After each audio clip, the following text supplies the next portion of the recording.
살아계신 하나님, 고난주간을 지내고 있습니다.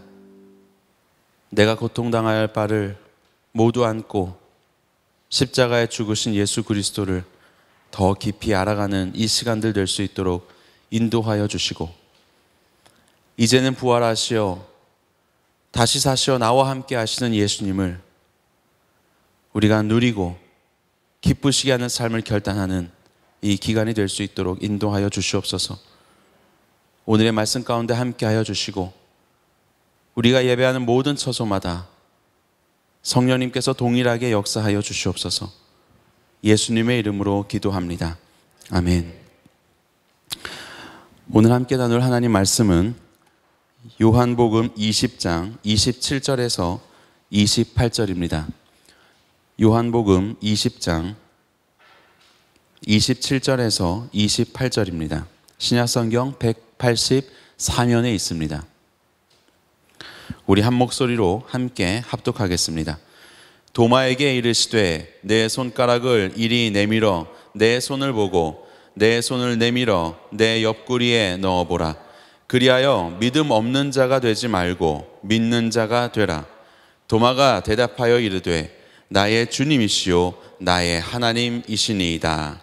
아멘. 신앙에 있어서 질문이라는 것은 정말로 중요합니다.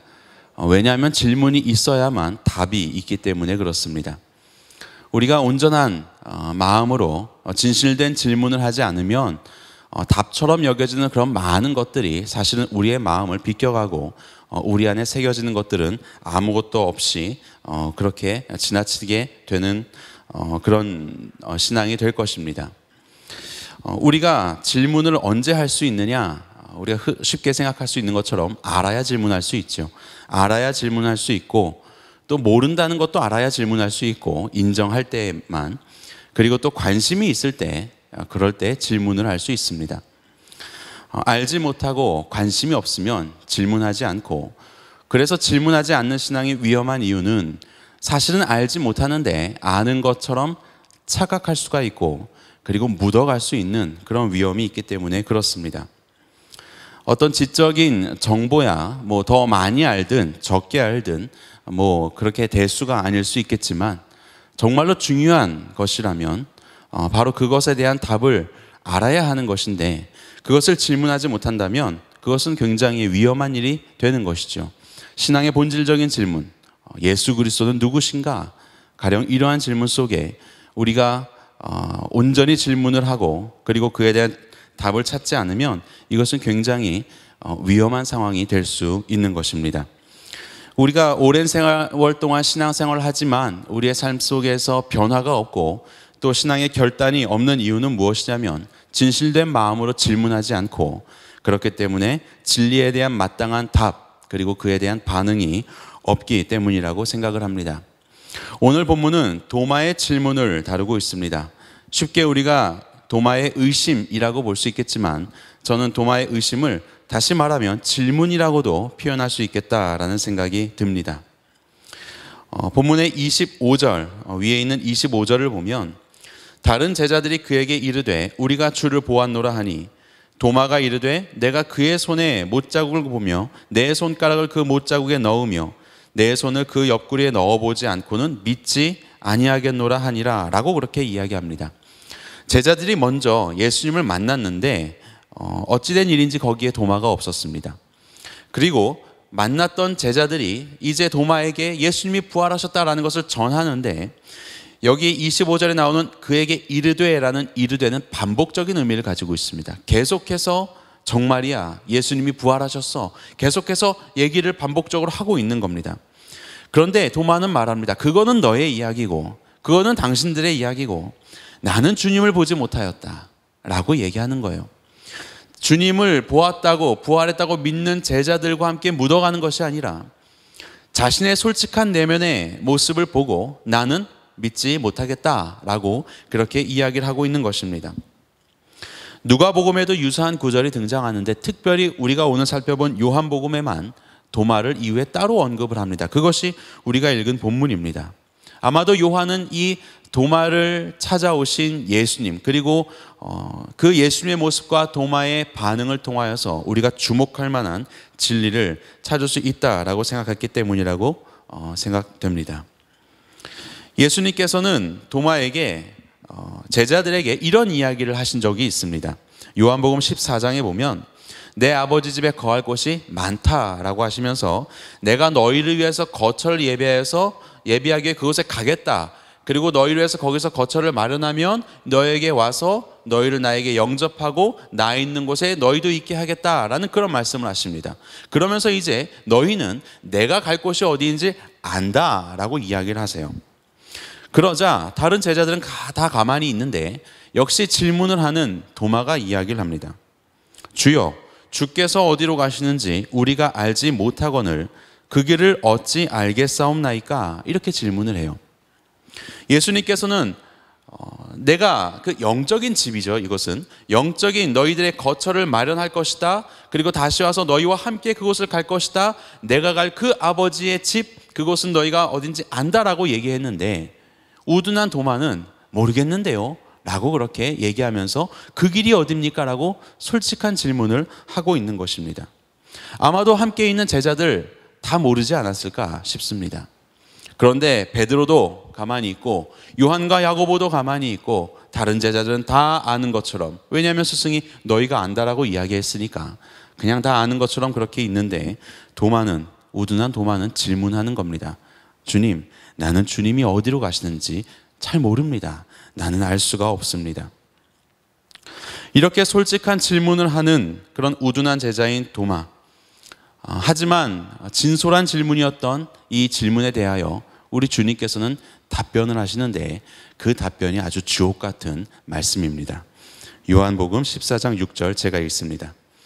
예수께서 이르시되 내가 곧 길이요 진리요 생명이니 나로 말미암지 않고는 아버지께로 올 자가 없느니라. 모든 그리스도인들이 예수 그리스도만이 유일한 구원의 길이십니다. 당신만이 유일한 구원자이십니다. 라는 것을 이야기하며 구원의 배타성을 밝힐 때에 증거로 삼는 구절 중에 하나가 바로 이 구절이지 않습니까? 예수님이 길입니다. 예수님이 진리셨습니다. 예수님이 생명입니다. 예수님이 아니고서는 하나님 아버지께로 갈 도무지 다른 길은 없습니다. 이 놀라운 우리 기독교가 가지고 있는 진리의 말씀이 어디에서 어느 때에 나온 것입니까?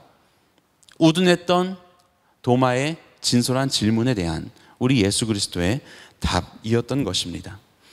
우리는 도마 덕에 이 주옥 같은 말씀, 그리고 우리 기독교의 진리를 알게 되는 것이죠.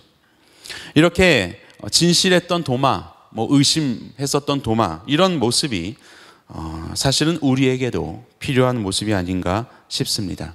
우리는 아는 척하기도 하고 또 몰라도 그냥 모르는 척하고 그렇게 넘어갈 때가 얼마나 많습니까? 그러한 도마에게 예수님께서 나타나시죠. 한 사람 도마를 위해서 똑같은 모습으로 제자들에게 그러셨던 것처럼 똑같이 나타나시는 예수님의 모습을 보게 됩니다. 그리고 본문의 27절입니다. 도마에게 이르시되 내 손가락을 이리 내밀어 내 손을 보고 내 손을 내밀어 내 옆구리에 넣어보라. 그리하여 믿음 없는 자가 되지 말고 믿는 자가 되라 라고 말씀하십니다.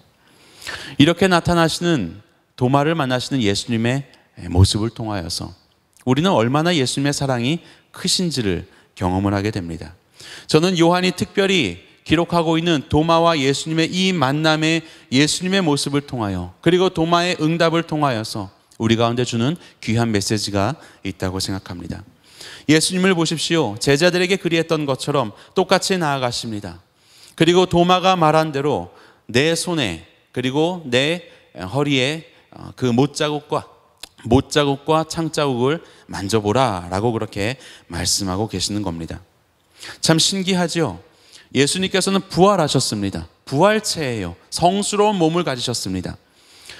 그런 부활체가 어떤 모습일까? 우리는 정확히 알 수는 없지만 우리가 부활장이라고 이야기하는 고린도전서 15장의 말씀을 통하여 언뜻 이렇게 유추해 볼 수는 있습니다. 고린도전서 15장 37절과 38절 제가 읽습니다. 또 내가 뿌리는 것은 장래의 형체를 뿌리는 것이 아니요 다만 밀이나 다른 것의 알맹이뿐이로되 하나님이 그 뜻대로 그에게 형체를 주시되 각 종자에게 그 형체를 주시느니라. 그리고 42절과 44절입니다. 죽은 자의 부활도 그와 같으니 썩을 것으로 심고 썩지 아니할 것으로 다시 살아나며 육의 몸으로 심고 신령한 몸으로 다시 살아나나니 육의 몸이 있은즉 또 영의 몸도 있느니라. 육의 몸이 썩어지고 심어지고 새로운 부활체의 몸이 나오게 되는데 이것을 어디에 비유로 말씀을 하시냐면 씨앗의 비유를 하시는 거예요.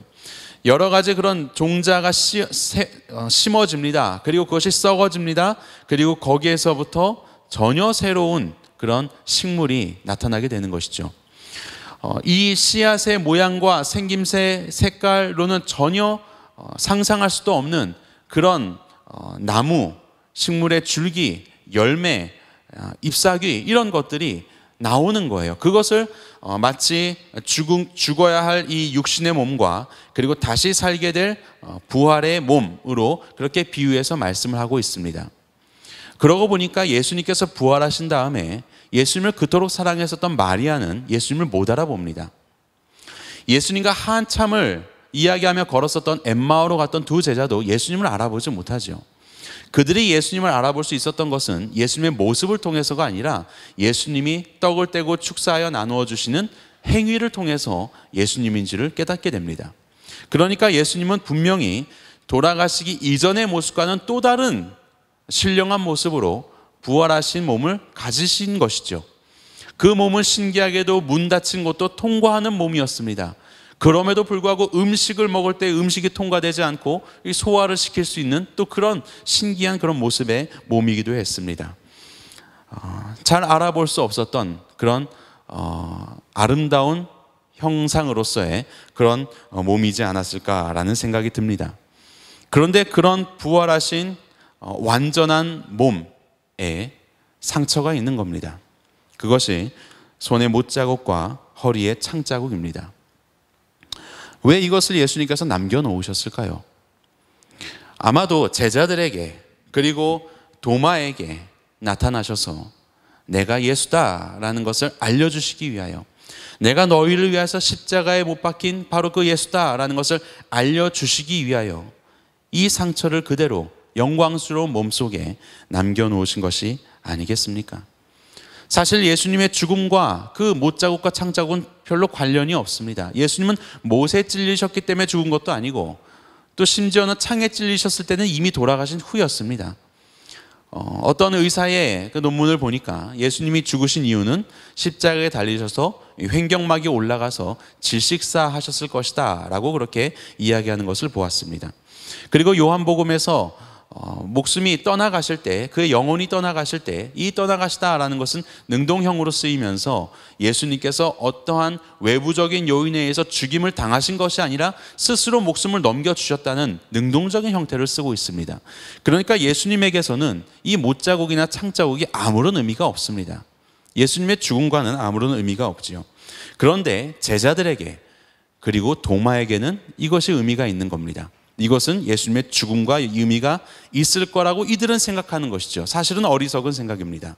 그런데 우리 예수님께서는 어리석은 생각이지만 잘못된 지식이었지만 그들이 도마가 인식할 수 있는 예수님임을 인식할 수 있는 그 작은 도마의 방법 속으로 부활하신 예수님께서는 자신을 그 방법 속으로 구겨 넣으셔서 도마로 하여금 자신을 만날 수 있도록 그렇게 만나주고 계시는 것입니다. 저는 오늘 본문에 나오는 이 예수님의 사랑을 성육신적 사랑이라고 그렇게 표현하고 싶습니다. 예수님께서 베들레헴의 구유에 그 아름다운 찬란한 하늘의 보좌를 버리시고 아기로 태어나셨습니다. 이 모든 것들을 다 한계를 지으시고 인간의 몸으로 자신을 구겨 넣어 그렇게 우리 가운데 찾아오셨습니다. 그리고 우리의 죽음의 자리, 우리의 육신의 연약함의 자리 가운데 함께 하셨고 고난을 함께 하셨고 죽음에 이르게 되셨습니다. 바로 그러한 성육신의 사랑이 오늘 이 순간에 도마의 만남에서도 등장하고 있는 것입니다.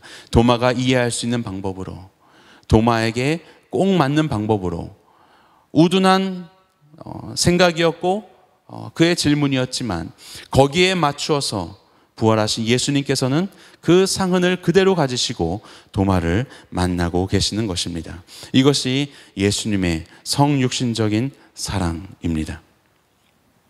이러한 어리석은 질문에 응답하시는 우리 예수님, 어리석은 인생을 위하여서 십자가를 지으신 예수 그리스도의 사랑이 오늘 본문에 담겨 있습니다. 이것은 도마뿐만이 아닙니다. 우리 모두에게 예수님은 이렇게 찾아오셨습니다. 우리가 인식할 수 있는 방법으로, 그리고 우리가 예수님을 만날 수 있는 방법으로, 때로는 말씀을 통하여서, 마음의 감동을 통하여서, 때로는 옆에 있는 지체들을 통하여서, 그렇게 우리 주님은 우리의 마음 문을 두드리셨고 우리를 만나주셨고 우리가 예수님을 경험케 하셨습니다. 우리의 삶 속에 어려움이 있고 답답함이 있을 때에도 우리가 주님을 찾을 때에 주님은 바로 그 자리 속에 자신을 넣으셔서 만나주셨습니다. 내가 여기 있다, 내가 너와 함께한다, 그렇게 우리 주님은 저와 여러분들을 만나주셨습니다. 우리가 의심하는 도마라고 이야기하는 이 도마가 이러한 진실한 마음으로 예수님께 물었고, 그리고 예수님의 그 대답을 들었습니다. 그거에 대한 이제 도마의 응답은 어떻습니까?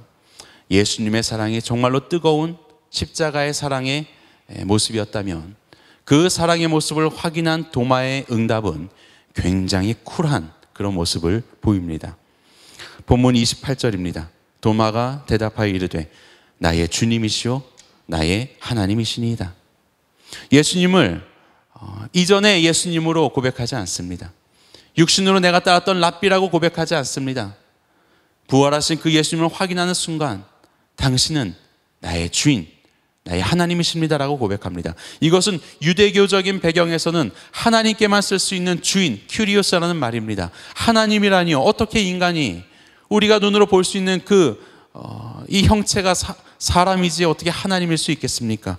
유대교에서는 결코 인정할 수 없는 그런 고백입니다. 하지만 도마는 자신의 모든 배경과 지금까지의 삶의 생각들을 다 내려놓고 예수님을 만나자 이렇게 고백하는 겁니다. 주님은 나의 주인이시오 그리고 나의 하나님이십니다. 진실한 질문을 하였기 때문에 그는 진실한 답을 찾았습니다. 부활하신 예수 그리스도가 무엇을 의미하는지, 그리고 이 땅에서 가장 중요한 질문이 무엇이냐, 예수 그리스도는 누구시냐라는 질문일 텐데 이것에 대한 가장 정확한 정답이 무엇이냐, 나의 주인이시요 나의 하나님이십니다. 바로 이 답을, 이 정답을 우둔했던, 하지만 진솔했던 도마는 물었고 찾았습니다.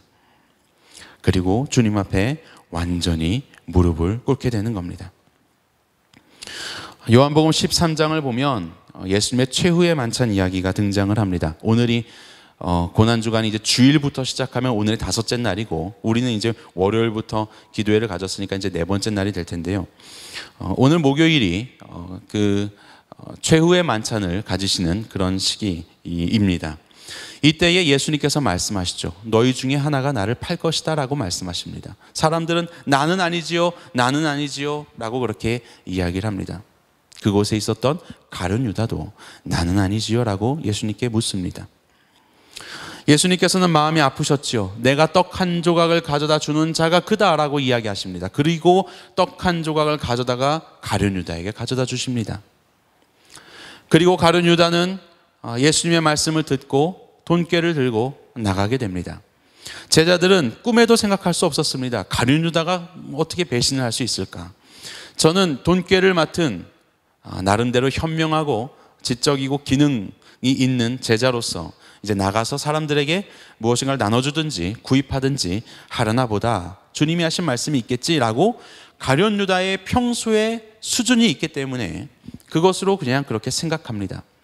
가룟 유다는 예수님께서 자신에게 분명히 말씀하셨음에도 불구하고 사람들의 그런 평가와 그리고 자신이 지금까지 가지고 있었던 그런 제자로서의 지위를 이용하여서 숨고 맙니다. 예수님 나는 아니지요 라고 하였지만 예수님께 드렸던 그의 질문은 진솔한 질문이 아니었습니다. 그의 마음은 탐욕으로 인하여서 눈을 뜨지 못하였고 주님의 말씀을 들었지만 들을 수 없었고 다른 것들, 헛된 것들 속에 자신을 감추어 버리고 말았습니다. 예수님이 누구이신가? 아마도 가룟 유다가 그 예수님께 진솔한 질문을 했었더라면, 예수님 도대체 당신은 누구십니까? 메시아이십니까? 진솔한 질문을 예수님께 했었더라면 어떠했을까? 그는 그 질문을 하지 않았고 그리고 그래서 답을 찾지 못하였습니다. 도마에게는 더 이상 다른 이적들은 중요하지 않습니다. 부활하신 예수님을 만나자, 그 하나님을 만나자 그는 주님 앞에 엎드려집니다. 마치 별이 빛나도 태양이 뜨게 되면 별이 빛을 바라는 것은 아무런 의미가 없는 것처럼, 그 태양이 모든 것을 다 감싸는 것처럼 예수님이 부활하시자 요나의 표적밖에는 다른 표적을 보여줄 것이 없다라고 말씀하신 그 주님의 말씀처럼 다른 표적, 다른 것들은 더 이상 중요하지 않게 되었습니다. 부활하신 예수님을 만나자 도마의 삶은 너무나도 명확해졌습니다. 앞으로 내가 어떻게 살아야 할지, 나의 삶의 주인은 누구신지, 무엇으로 내 인생을 드려야 할지 도마의 삶은 더욱더 선명해지게 되었습니다. 우리는 예수님을 누구로 고백하고 있습니까? 나는 예수님을 고백하는 그 고백에 합당한 반응으로 살아가고 있습니까? 예수님께서는 보지 못하고 믿는 자들이 복되다고 하셨습니다. 그렇죠. 우리는 부활하신 예수님을 눈으로는 볼 수 없습니다. 그렇지만 계시된 말씀을 통하여서, 성령님을 통하여서, 또 여러 가지 모습으로 역사하시는 그 역사를 통하여서 우리는 부활하신 예수님을 만나게 됩니다. 우리의 삶 속에서 주님은 이미 다가오셨고, 그리고 저와 여러분의 삶 속에서 우리가 주님을 만날 수 있는, 알 수 있는 그 나의 방법 속으로, 나의 상황 속으로 주님은 자신을 구겨 넣으셔서 우리를 만나 주셨습니다. 성육신의 사랑을 우리 가운데 베풀어 주셨습니다. 이런 모양 저런 모양으로 우리 가운데 감동하셨고, 감동을 주셨고, 말씀해 주셨고, 우리의 삶을 인도해 주셨습니다. 그런데 우리는 그러한 주님의 우리를 위한 성육신적인 사랑을 받았음에도 불구하고 때로는 무엇인가 더 다른 것을 요구하면서 주님을 온전히 고백하지 못하고, 그리고 내가 고백한다 하더라도 그 고백에 합당하지 못한 삶을 살아가고 있는 모습은 있지 않습니까? 더 다른 것들을 요구하면서 주님께서 이런 모습으로 이렇게 저렇게 인도해 주시기를 원하는 그런 여러 가지 표적과 이적들을 바라면서 여전히 주님 앞에 드리지 못하고 있는 나의 삶, 바로 그 지역에서 머물면서 그렇게 미적지근하게 살아가고 있는 모습은 우리에게는 없습니까? 더 이상 다른 것들을 구하지 말고 이제 부활의 표적으로 우리 가운데 찾아오신 예수 그리스도를 우리가 온전히 바라보게 되기를 원합니다. 그 주님을 만나게 되었을 때에 주님을 온전히 고백하며 그의 삶을 주님 앞에 굴복하였던 이 도마와 같이 저와 여러분들의 삶도 이미 우리에게 오신 그 예수 그리스도로 인하여서 이제는 더 이상 다른 것들 재어보지 않고 이제 주님 앞에 우리의 삶을 결단하며 드리기를 원합니다. 우리는 확실한 증거를 가진 자들이지요. 세상 수많은 사람들이 저마다의 종교와 저마다의 사상을 따르지만 우리는 죽음에서 부활하신 분을 믿는 것 아니겠습니까? 그분을 믿은 수많은 증인들, 그들의 삶과 그리고 그것이 이어져 우리의 삶까지 함께 하시고 말씀과 성령으로 우리와 함께 하신 예수 그리스도를 경험하며 살아가는 확실한 증거를 가진 주님의 사람들 아니겠습니까? 더 이상 무엇이 우리에게 중요하겠습니까? 우리에게 이 놀라운 사랑을 부어주신 십자가에 죽으시고 부활하신 예수님 앞에 이제는 우리의 삶을 결단하고 더 이상 주저하지 않고 주님을 위한 삶으로 도전하며 결단하며 나아가기를 간절히 소망합니다.